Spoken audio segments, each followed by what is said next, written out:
Hi guys, I'm Adam Wilborn from WhatCulture. And I'm Andy Murray from WhatCulture, and this morning we are going to break down everything that you need to know about last night's WWE releases. This is the news. Hey, I don't know why I'm smiling. This is a very, very terrible, awful, horrible, insert adjective that is bad here. Bad is an adjective, there you go.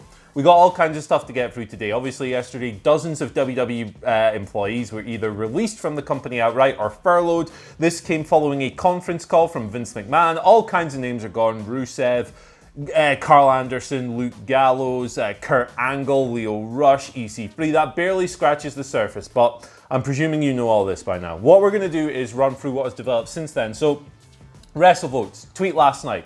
Sounds unfortunately like yesterday's releases may not be the end of it.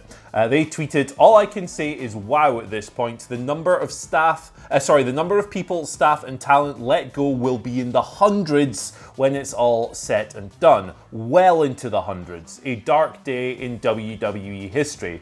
So, man, we got a few dozen yesterday. It was a bloodbath. It was horrible to follow on social media, really horrible, because it felt like once the initial wave came out, it was like a minute later, there was 2 more, and then there was 3 more, and then it slowed down a bit towards the end, but then right at the end, we got like Zack Ryder and Rusev, and overnight, we got some NXT people that you're going to cover in a minute.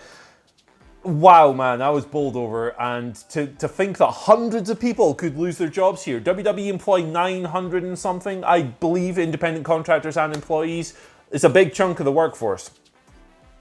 Yeah, it was horrific. It was an absolute bloodbath, a massacre last night. Just refreshing Twitter and seeing more and more of your favourite wrestlers being cut from WWE. Just a blatantly obvious example that they have just been hoarding talent. They did not need these people, and the moment that they could get rid of them, they did. You've mentioned all the names there. Some people were tweeting me about No Way Jose. I was a big fan of his, and I don't want to rant too much here. We will get into the rant section. Let's try and get the facts out first. But it was tough watching No Way Jose's video, and it was heartbreaking watching Drake Mavericks. I think a lot of people have been sharing that and saying the same thing. Obviously, with him being from Birmingham in England, a lot of people know him really well, and I don't know why his hit me and most people the hardest, because to be fair, he hasn't achieved the same level of things that, say, someone like a Rusev or, as you mentioned, obviously a Kurt Angle, but, a Luke Gallows or Carl Anderson has. And yet you felt like he was one of us, didn't you, Andy? You felt also, with all the shenanigans of the 24/7 Championship, even if you didn't enjoy it, it was hella creative, and that came from the likes of him and R-Truth and all the other guys associated with that. It was also really tough for me, for some reason, seeing that one of the writers behind that brilliant Otis and Mandy storyline has been let go. It's been horrific. I'll fill you in now on the NXT cuts that have come, and like you said, there may well be more to come. Wrestlers MJ Jenkins, who's had a really tough time of it recently. Alexander Jaksic, Dorian Mack, they've been cut. Coaches Ace Steel, Serena Deeb, Kendo Kashin have been furloughed, and Josiah Williams, friend of the channel, has announced himself that he's available for freelance bookings, leading to suggestions that he has also been let go. And they all join Deonna Purrazzo, who's been on TV loads really recently from NXT, and it was confirmed that she has gone from WWE as well. It feels like a real gut punch, this, Andy, and I realise that none of these people are directly associated with us, but they almost feel like family, the amount we've been watching them. It's on a human level. That's, I believe that's the first way you should react to these things, is on a human level. When names were announced and names were going through, I saw a lot of stuff online about, oh, well, these people were dead weight and all this. And it's like, how could you be so brutal about something like this? Like, people losing their incomes in the middle of unprecedented economic circumstances where no other promotion is going to hire them for months. It's like, if that's your first take on it, it's barbaric, man. Like, look at some of these NXT names. Like, these people wouldn't have been earning huge money there, and now, WWE, I believe, have said, we'll give you 30 days pay if you're in NXT, and after that, you can do whatever the heck you want. But It's a brutal, awful situation. It hits hard. It should hit anyone capable of empathy hard. But when you follow the wrestling industry, because you invest time and feelings and effort into these people, like I loved Heath Slater's run back, even when he was getting beaten up by legends, even when he was doing free MB and the Rhino tag run and stuff like that. Yeah, it was like 3 years ago, whatever, but it's still something that you attach yourself to. So it hits you. Literally, the last time we saw Heath Slater on our screens, he was giving that wonderful, heartfelt message to his friend Drew McIntyre, who'd just become WWE champion, and just like that, he's gone. Yeah, man. It's brutal. And you know what the worst part of all of this is, right? It looks very much like WWE didn't have to do this. They did not. This was not a necessity. This was a choice. And I've got some numbers here. I'm going to tell you the real reason these cuts have been made, right? So WWE the other day were deemed essential media in Florida.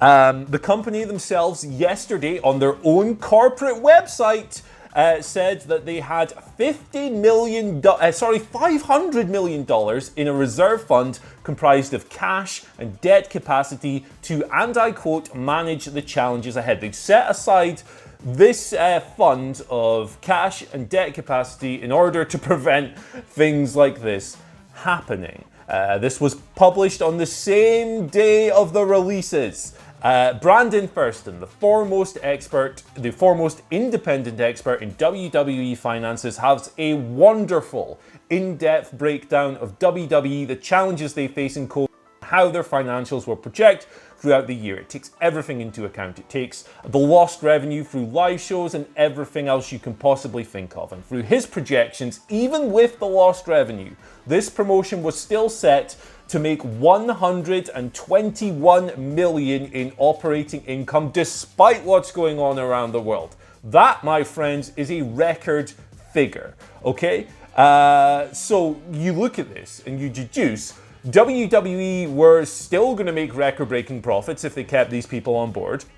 They weren't going to fall into a loss at all. Estimates suggest that they are saving only $700,000 a month from these cuts.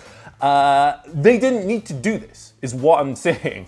Like, you look at this, and that's the conclusion you draw. This is a situation that requires clear, concise, critical thinking. You need to look at a guy like Brandon Thurston here, who's taken these numbers, analysed them objectively, come up with projections, and his projections, by the way, are based on them not running live shows until the end of the year.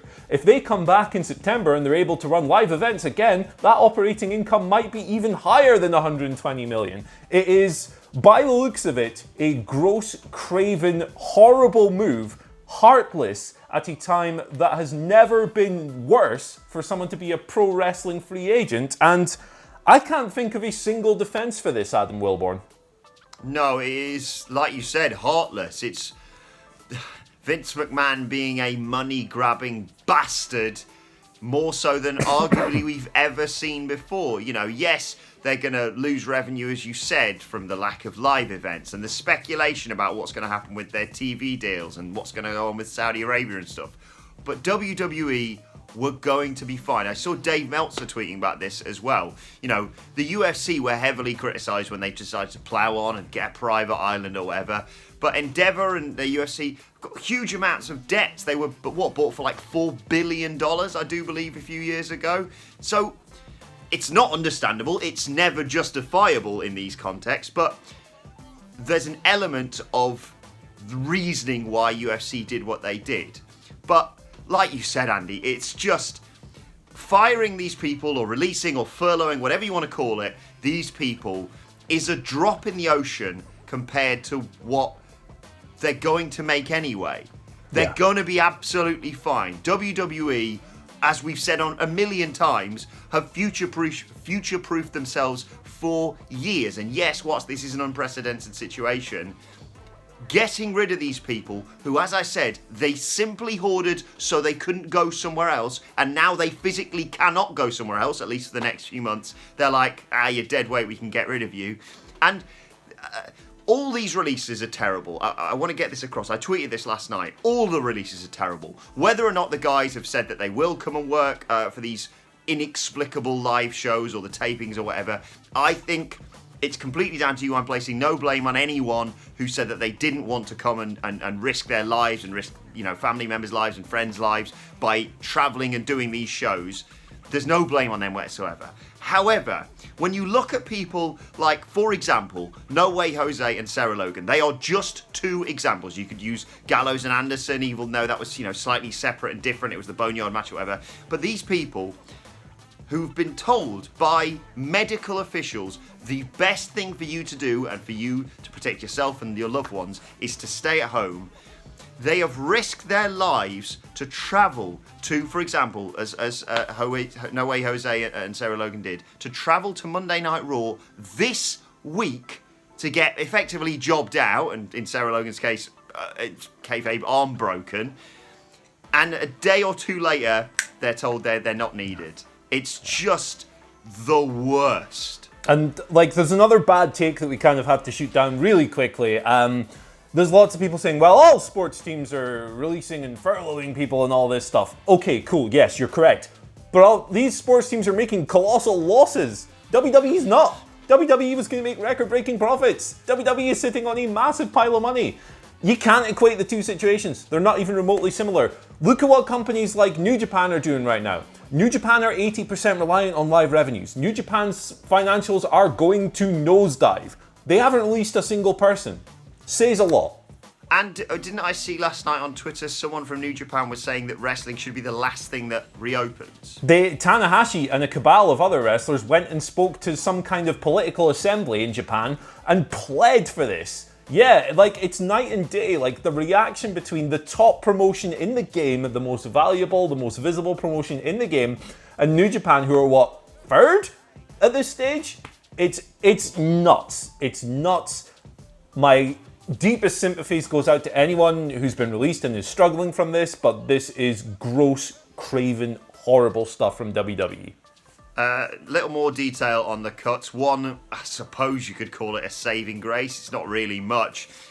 Piece of news that may be of solace to WWE fans and some of those people being released is that there is talk online that some of WWE's cuts may have come by mutual agreement with considerable payoffs to the stars making their way out of WWE. Voices of Wrestling tweeted this. They are normally a very reliable source. Tom Colohue also tweeted about this. Voices of Wrestling said, word trickling out that WWE offered mutually agreed upon releases that came with a hefty payoff. This is going to be a long and interesting news day. Entirely possible and likely that some of these cuts were people who may have been wanting out anyway. That does not excuse what WWE did. But I suppose at least some people, they all should have in my opinion, but at least some people will have been supported as part of their release. Yeah, this will hopefully serve as a nice silver lining for anyone who's going to fall on hard times as a result of this. This is such a crazy, it's a crazy news day. None of us have ever seen anything like this, including Seth Rollins apparently, who jumped on Instagram Live last night and had quite a lot to say. Always the company man, Seth Rollins, so this won't come as a huge surprise, but I'll just read you a snippet from his video. One thing I am seeing is that is a little upsetting to me is all the negativity and hostility towards WWE. This is a difficult day for everyone, for all of us. I think if ever there was a moment for us to unify, for us to kind of band together and to do the best we can to keep this business alive, the best we know how, this is that moment. I think pointing fingers or saying you should have done this or you should have done that, I don't know, it just doesn't feel like the time or place for it. Which, okay, so I won't spend too much time on this because we spent a lot of time already, but I absolutely agree that this is a time for unifying messages and positivity and all of that stuff. We should be looking to lift each other up and get through this as best we can, but at the same time to just routinely dismiss worthy criticisms of WWE that are based on sound logic, reasoning, and objective financial data is ridiculous. Maybe last night wasn't the right time to say, hey guys, back off WWE. I agree with his core message. Let's move forward. Let's do all we can. Don't criticize people criticizing. It is absolutely justified in this state. Yeah, I mean, David Starr tweeted something very similar. I'm a huge fan of David Starr and stuff that he has to say. We've obviously worked with him, so I'm slightly biased there, but I think he's got a very good message. And when he said that some people have been saying to him, guys, come on, now is not the time. When is the time then? When is it okay to criticise practices like this from WWE? Because whilst it is devastating, right, you need to get angry and fight things like this because it's injustice. And if you don't fight it now, if you have to wait, till the dust has settled, then that you lose all collective force behind it. When are you meant to say it? It's ridiculous to make that sort of an argument. Yeah, it's absurd, man. Denying people's right to be upset about an upsetting situation it's awful. It's ridiculous. I have no more to say. That's what it is. Should we move on to the Twitter questions? Yeah, let's go. Right, first question today comes from Simon Hathaway at WhatCulture WWE. Of course, if you want to get in touch with us, I've no doubt many questions are going to have to be answered over the next few days. Simon says, with all the WWE releases yesterday, who do you think WWE will be regretting releasing in the future? Personally, I think Rusev and EC3. Thoughts? Yeah, I think Rusev. Rusev's phenomenal. He's awesome. He's a great guy. He's charismatic. He's a good wrestler. There's nothing the guy really can't do. He's going to go somewhere else. He's going to be a huge asset. He's going to land on his feet. Rusev is like one of the few people we don't have to worry about here. Any company would love to have that guy. He's going to be awesome. They are seriously going to regret letting that guy go. I've got to add to that list Drake Maverick, as we mentioned earlier on, and Leo Rush. I think Leo Rush is so talented. And yes, you know, he may have made mistakes in his past, but in between the ropes, he is a wizard. 25-year-old piece of gold, baby. Gallows and Hansen, like the majority of the people they released, if given the right support, could be fantastic. Eric Young was red hot, and they just, I don't know, Seth Rollins hit him with a chair at some point, and that was kind of it. They signed him, and then Sanity, and then nothing, and weird. Yeah. Electric Bukawulu talks about Simon Miller's video yesterday, which is well worth checking out, by the way. He says, what are some of your favourite memories involving the recently released superstars? Oh, man, so many. Rusev Day's obvious. Heath Slater, I've Got Kids. Gallows and Anderson had an awesome debut. Drake Maverick consummating his marriage, all that stuff with the 24 title was so good. Mike Chioda just singing his song, you know. I can't tell you how gutted. We'd been speculating on it for a while, to be fair. He hadn't been seen for over a year, perhaps, in WWE, but... It's sad. He'd been there for like 29, 30 years, something like that. Zack Ryder getting over organically online with the Z Long Island True Life Story stuff. There is so many. I could list something for everyone. Leo Rush with Bobby Lashley was amazing. And then his Cruiserweight title run and all the great matches he was having last year. Awesome. I could name something for every guy, man. I really could. Me too. I think you've kind of covered everything there.